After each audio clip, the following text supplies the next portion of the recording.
रश्मि अपने कमरे में बैठी हुई थी। वो बिल्कुल शॉक्ड नजर आ रही थी। उसकी शादी 2 घंटे पहले ही हुई थी, लेकिन शादी के 2 घंटे बाद अचानक उसे पता चला कि वो गर्भवती है।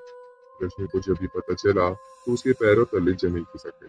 उसके ससुराल वालों को ये बात उसने अभी तक नहीं बताई नहीं थी, क्योंकि उसे डर था कि कहीं उसका पति रवि उसे छोड़ न दे।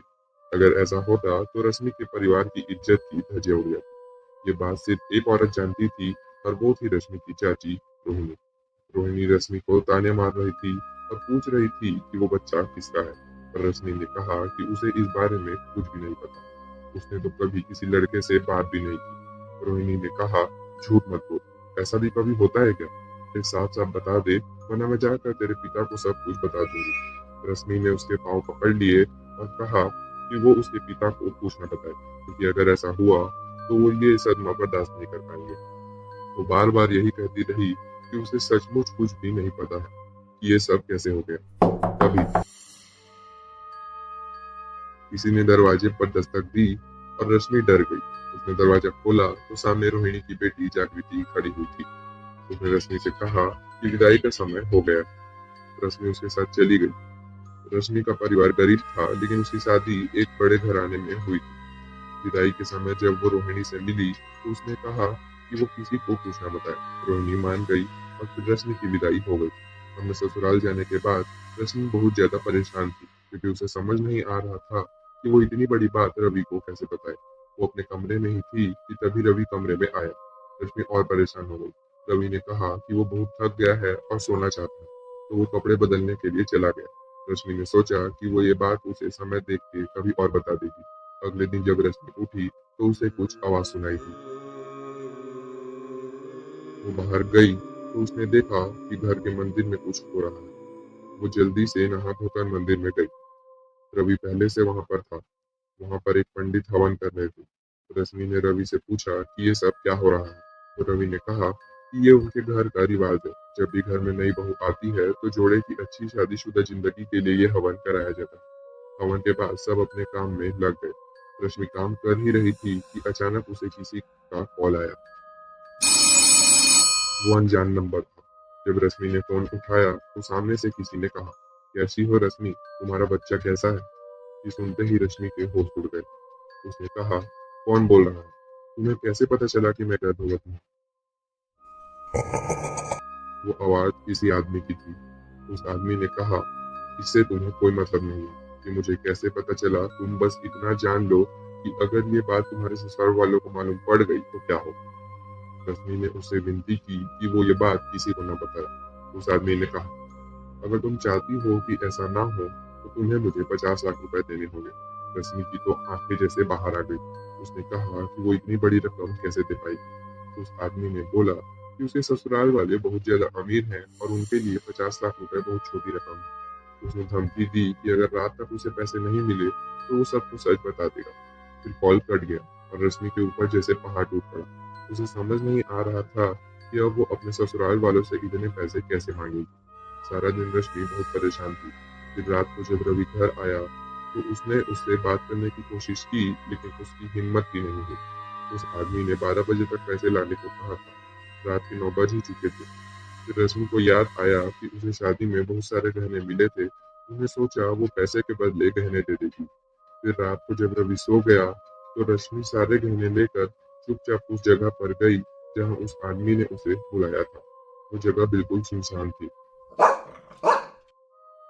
उसने गहने की पोटली एक पत्थर के ऊपर रख दी। ऐसा करने के लिए उस आदमी ने ही कहा था। फिर वो वहां से तुरंत घर चली गई। कुछ दिन बीत गए, लेकिन दोबारा उस आदमी का कॉल नहीं आया। उसने सोचा कि शायद अब वो आदमी उसे परेशान नहीं करेगा, लेकिन इन दोनों रश्मि की परेशानी और बढ़ गई। रात को सोने के बाद अचानक उसे कुछ अजीब सा एहसास होता था, जैसे कि उसके पेट में कुछ हलचल हो रही है। एक रात फिर से ऐसा ही हुआ और रश्मि उठकर बैठ गई। उसे नींद नहीं आती थी। फिर उसी वक्त उसे कुछ आवाज आई। रश्मि ने इधर उधर देखा। उसे समझ नहीं आया कि ये आवाज कहाँ से आई, क्योंकि उनके घर में तो कोई बच्चा नहीं था। तभी कमरे के बाहर से कुछ अजीब आवाज आने लगी। रश्मि उठी और डरते हुए उसने दरवाजा खोला, पर बाहर कोई नहीं था। तभी उसे फिर से आवाज आई। ऐसा लगा जैसे कोई उसे इशारे से बुला रहा हो। उसने इधर-उधर देखा तो दीवार के एक कोने में उसे किसी की परछाई नजर आई। वो उसकी तरफ जाने लगी। फिर वो हंसने की आवाज सुनकर डर गई और रुक गई। इतने में ही कोने से एक छोटी सी बच्ची निकलकर बाहर आई और उसे देखकर रश्मि के रोंगटे खड़े हो गए। रश्मि ने पूछा, कौन हो तुम और अंदर कैसे आई? वो बच्ची हंसी और अचानक वहां से भाग गई। रश्मि उसके पीछे पीछे भागी, लेकिन अचानक वो बच्ची कहाँ चली गई ये पता ही नहीं चला।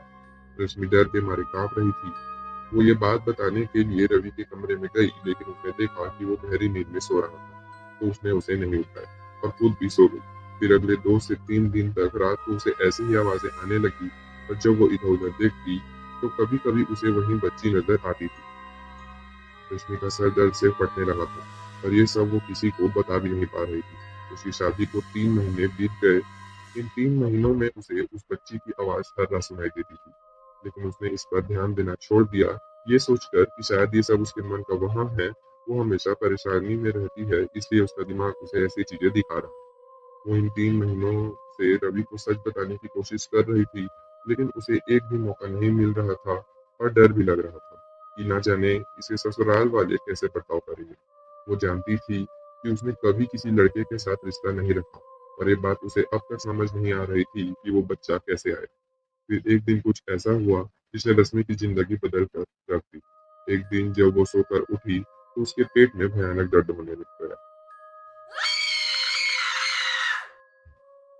वो दर्द में चिल्लाने लगी, और उसके ससुराल वाले उसे तुरंत अस्पताल लेकर गए, और तब डॉक्टर ने उन्हें बताया कि वो गर्भवती है। ये जानकर रवि के पैरों तले जमीन खिसक गई।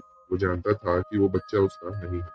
ये बात उसने अपने परिवार को बताई, और सब लोग रश्मि के चरित्र पर संदेह करने लगे। रश्मि को जब पता चला कि घर वालों को सारी बात पता चल गई है, तो उसने सबसे माफी मांगी और सबको समझाने की कोशिश की कि उसने कुछ गलत नहीं किया है, पर उसे ससुराल वालों ने उसे घर से निकाल दिया। वो अपने घर गई, लेकिन उसने अपने माता पिता को घर आने की असली वजह नहीं बताई। लेकिन रोहिणी समझ गई थी कि उसके ससुराल वालों को जरूर सच्चाई पता चल गई होगी। कुछ दिन बीते, और रश्मि की माँ ने उससे पूछा कि वो ससुराल कब जाएगी, लेकिन रश्मि के पास इसका कोई जवाब नहीं था। उसने कहा कि उसके ससुराल वालों ने कहा कि वो जितना चाहे उतना मायके में रह सकती है। फिर एक रात ऐसी आई जब एक बहुत बड़ा सच उसके सामने आया। रात के 1 बज रहे थे कि तभी उसे कुछ आवाज आई, जिससे उसकी नींद खुल गई, और उसने अपने कमरे से बाहर आकर देखा कि जागृति आधी रात को कहीं जा रही थी। रश्मि को कुछ शक हुआ, तो वो भी उसके पीछे चल पड़ी। जागृति सुनसान रास्ते में चली जा रही थी।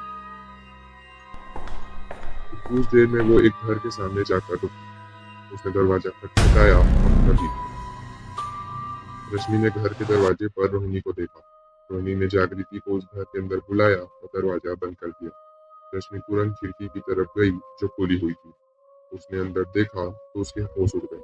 अंदर काले कपड़े पहने, गले में कपाल धारण किए हुए, लंबी दाढ़ी वाला एक कपालिक बैठा हुआ था। सामने मोमबत्तियां जल रही थी, और उसके सामने जागृति और रोहिणी बैठे हुए थे। रोहिणी ने उससे कहा, रश्मि घर आ गई है, उसे ससुराल वालों ने उसे निकाल दिया है, और अब कभी कोई उसे अपनाएगा नहीं। वो तांत्रिक हंसने लगा और बोला, मैं चाहता था वैसा ही हुआ। अब रश्मि को मुझसे कोई नहीं बचा सकता। जागृति ने पूछा, लेकिन वो गर्भवती कैसे हुई? तांत्रिक हंसा और बोला, ये मेरी कच्चा कलवा मसान साधना से हुआ है। ये एक छोटे बच्चे की आत्मा है जिसका अंतिम संस्कार अच्छे से नहीं हुआ, और उसकी आत्मा भटकने लगी। उसे वश में करके मैंने उसे रश्मि के गर्भ में भेज दिया, इसलिए वो गर्भवती हो गई। रश्मि को यकीन नहीं हो रहा था कि ये शख्स साजिश रोहिणी की थी। उसे इन सब के पीछे का कारण जानना था। तभी रोहिणी ने कहा, वो है ही इसी लायक। मैंने सोचा था जागृति की शादी रवि से हो जाएगी तो ये सारी जिंदगी ऐशो आराम से रहेगी, लेकिन उस रवि को तो रश्मि पसंद आ गई, इसलिए मुझे ये शक करना पड़ा। मुझे पता चला कि आप रश्मि को पसंद करते हो और उसे पाना चाहते हो, इसलिए मैं आपके पास आई।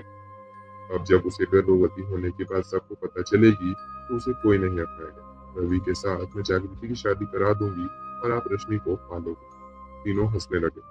अब रश्मि को समझ नहीं आया कि वो क्या करे।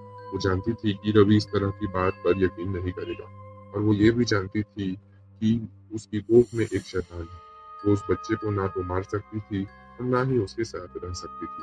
क्योंकि तांत्रिक फिर उस तक आसानी से पहुंच सकता था। इसलिए उसके दिमाग में अब एक ही बात आई, वो थी आत्महत्या। उसने सोचा कि अगर वो मर जाएगी तो वो कच्चा कलवा भी कुछ नहीं कर पाएगा और वो तांत्रिक भी कुछ नहीं कर पाएगा।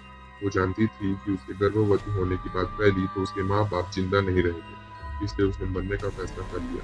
वो तुरंत एक तालाब के पास गई। उसे तैरना नहीं आता था और तभी वो तालाब में कूद गई और वापस बाहर आई ही नहीं। इस तरह समाज के डर से उसने अपनी जिंदगी खत्म कर दी। तो आज की कहानी आपको कैसी लगी? उम्मीद है पसंद आई होगी। दोस्तों, अगर आपको स्टोरी अच्छी लगी तो हमें सपोर्ट करने के लिए प्लीज चैनल को सब्सक्राइब कीजिए और बेल आइकन को भी दबा लीजिए ताकि न्यू स्टोरी की नोटिफिकेशन आपको मिलती रहे।